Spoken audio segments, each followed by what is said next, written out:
Assalamualaikum warahmatullahi wabarakatuh. Di video kali ini saya akan sharing materi akuntansi tentang metode persediaan. Apa sih yang dimaksud dengan persediaan ini? Persediaan adalah aset yang dimiliki untuk dijual dalam kegiatan usaha normal. Persediaan adalah bagian dari aktiva atau aset lancar yang merupakan aset terbesar dalam perusahaan dagang. Perusahaan dagang membeli dan menjual barangnya kembali tanpa mengubah bentuk fisik barang dan memberi nilai tambah. Nah, jadi itu dia tuh beli sudah barang jadi, misal dia beli buku ini udah jadi, terus dia jual lagi juga bentuk buku fisiknya sama, harganya juga kurang lebih aja nggak jauh beda, dia ngambil untungnya.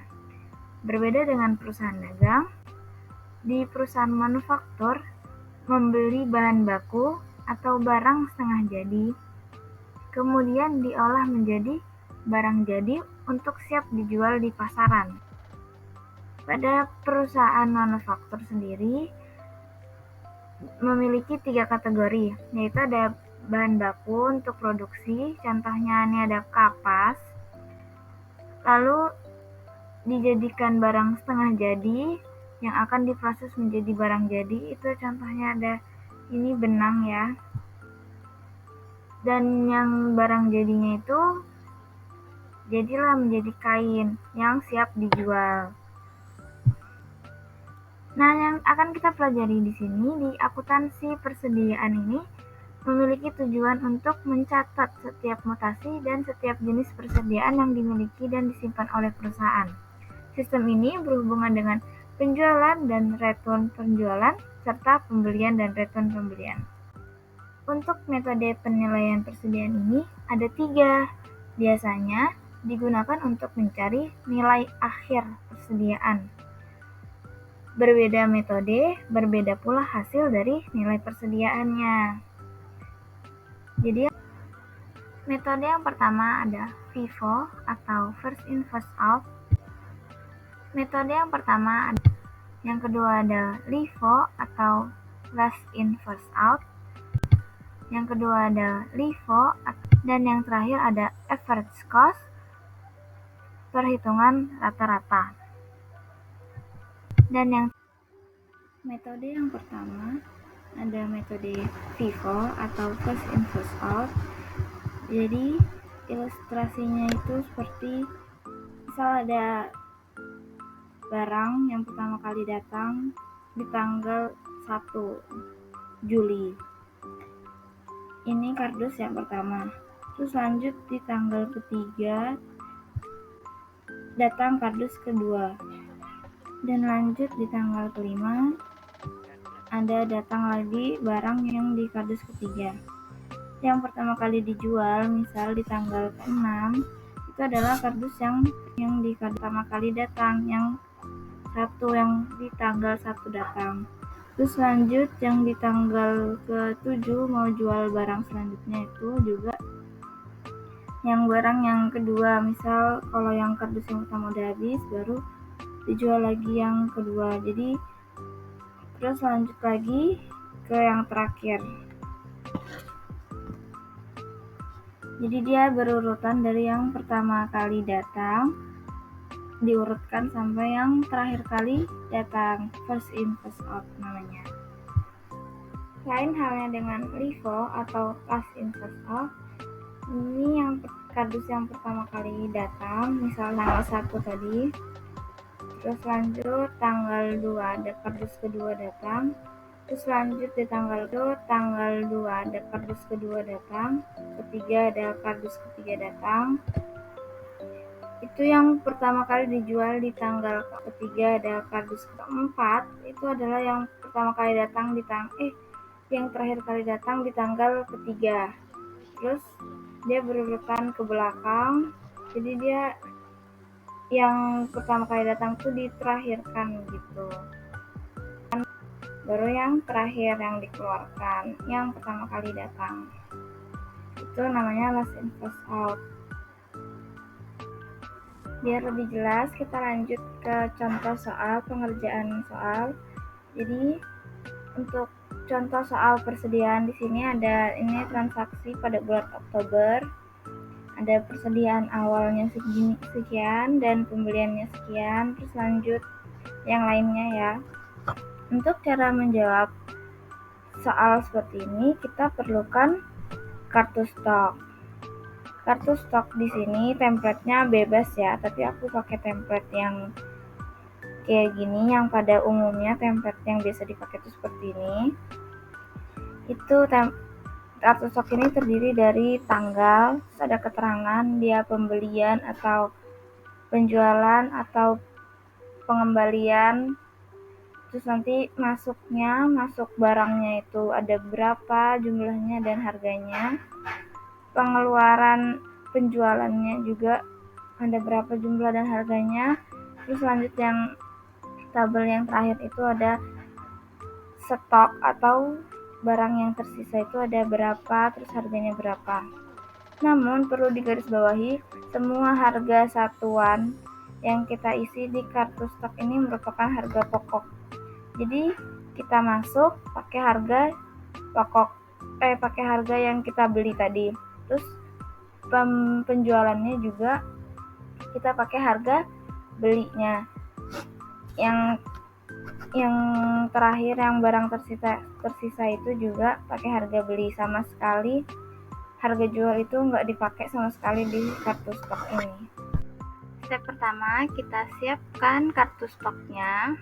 Terus yang tabel pertama kita isi tanggal 1 Oktober itu sesuai soalnya, dan keterangannya persediaan awal. Karena persediaan awal, jadi dia masuk di kolom stok karena emang dari awal sudah ada di toko, jadi bukan pembelian ya. Seperti ini yang pertama.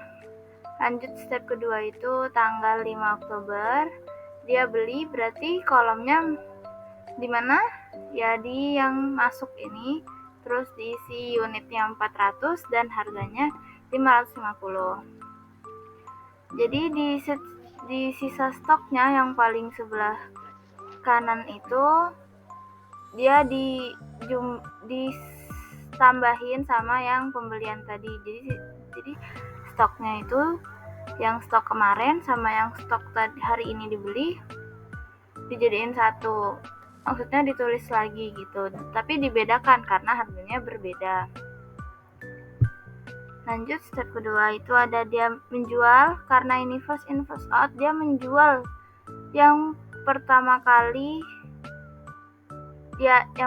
datang. Jadi dia jual dulu yang sisa stoknya yang paling pertama, yang tanggal 1. Dan di sisa stok masih ada 400, karena 500 dikurangin 100, masih ada 400 yang barang yang pertama, yang persediaan awal. Terus ada barang yang kedua juga yang pas masuk di tanggal 5 kemarin. Step keempat, dia beli barang lagi dengan jumlah 100 unit, harganya 5.000. Dan ditulis, dijajarkan lagi sisa stoknya. Ada yang kardus yang pertama kali datang, terus yang kedua yang pembelian di tanggal 5, dan yang pembelian di hari itu. Terus dia ada menjual lagi 100 unit lagi, berarti dia masih menjual yang sisa stok awal persediaan pertama yang masih tanggal 1 itu. Jadi yang 500 ini dikurangin, ada yang 100 dikurangin di tanggal 8, dikurangin yang di tanggal 28 juga, jadi sisa 300 stoknya.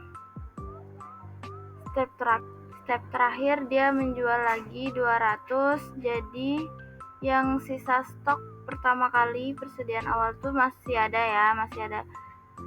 100 karena dikurangin 200. Jadi sisa stoknya itu dijajarkan lagi, yang sisa stok awal dikurangin, ada pembelian 400 jadi sisa 100, pembelian di tanggal 5 ada 400, masih sisa stoknya berarti masih utuh. Dan yang pembelian terakhir itu masih ada 100, jadi juga barangnya masih utuh. Jadi stoknya itu dijelasin. Ini yang kualitas 5.000, ada yang 5.500 sama ada yang 5.000 yang terakhir. Ditotalin hasilnya jadi segini ya, ditotalin penjualannya dan ditotalin sisa stoknya. Langkah terakhir ada HPP. HPP itu cara menghitungnya persediaan awal ditambahin dengan pembeliannya, jadi 2.500.000 ditambah seluruh pembeliannya ada 2.700.000, ditotalin jadi 5.200.000 dikurangin persediaan terakhir. Persediaan terakhirnya yang paling sebelah kanan, pojok kanan tuh 3.200.000, dan hasil akhir dari HPP-nya di FIFO metode first in first out adalah 2 juta saja. Lanjut, metode kedua ada LIFO alias first in first out. Jadi yang pertama kita sama langkahnya, step pertama itu ditulis persediaan awalnya dan dijabarin ada 500 unit dan harganya 5.000. Kita pakai soal yang sama aja. Terus lanjut, masih sama stepnya pembelian di awal. Pertama kali di tanggal 5 Oktober pembelian 400 unit dengan harga 5.500. Masih sama ya. Terus yang sisa stoknya juga masih sama caranya kayak yang sebelumnya, itu dijabarin ada berapa barang dan dengan harga yang segitu ya. Nah, perbedaannya di penjualan. Mereka yang pertama kali dijual adalah yang terakhir kali datang. Jadi dia menjual barang yang 400 yang dia beli tanggal 10, yang dia beli tanggal 5, dibeli 100, berarti 400 dikurangin 100, masih ada sisa 300. Jadi yang sisa 300 itu yang dengan harga 5.500. Lanjut, pembelian kedua, dia membeli lagi 100 unit dengan harga 5.000. Jadi di sisa stoknya itu dia dibalik sama yang FIFO. Yang terakhir dia beli yang pertama di barisan pertama, terus lanjut yang di barisan kedua yang pembelian kemarin tanggal 5, dan yang terakhir yang masih persediaan stok awal itu. Lanjut, di tanggal 28 mereka menjual 100 unit. Jadi yang mereka jual itu barang yang kemarin yang terakhir mereka beli yang di tanggal 16 itu. Jadi 100 unit dikurangin 100 ya habis ya. Jadi barang yang tersisa itu barang yang dia beli tanggal 5, masih ada 300 sama yang sisa stok awalnya belum dijual sama sekali.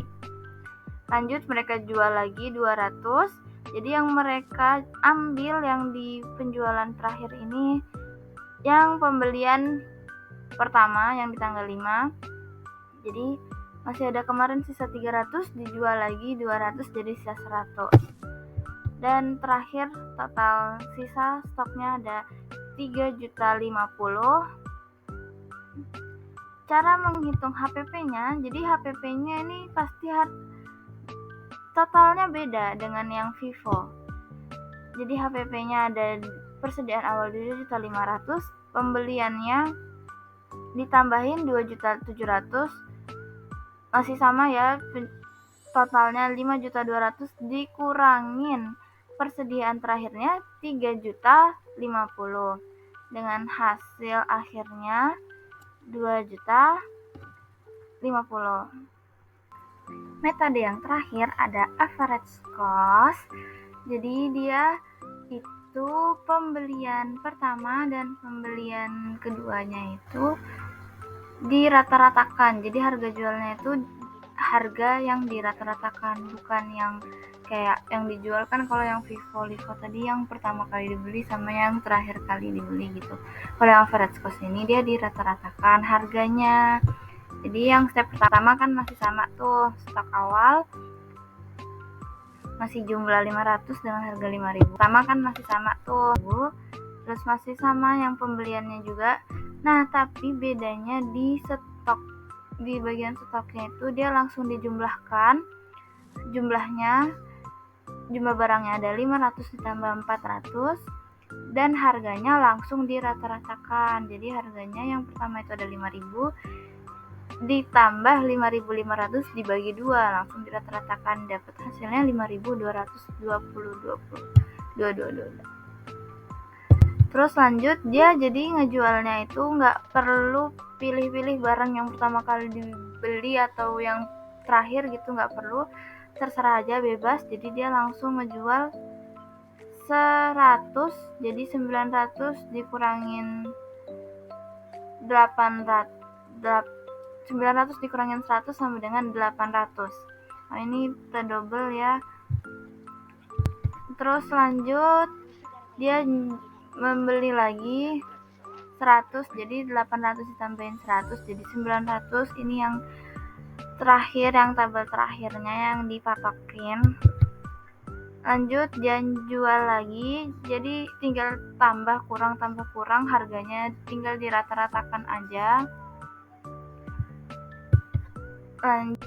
Lanjut, dia jual lagi, terakhir dia jual 200, jadi terakhir stok ada 800, dijual 200, sisa 600, harganya masih tetap sama 5.197.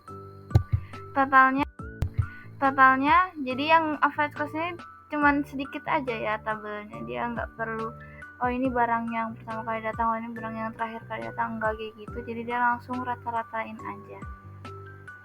Totalnya pun hasilnya juga berbeda sama yang metode sebelum-sebelumnya. Yang ini hasilnya 3.118.000. Dan hasil HPP-nya juga pasti sama. Pasti berbeda.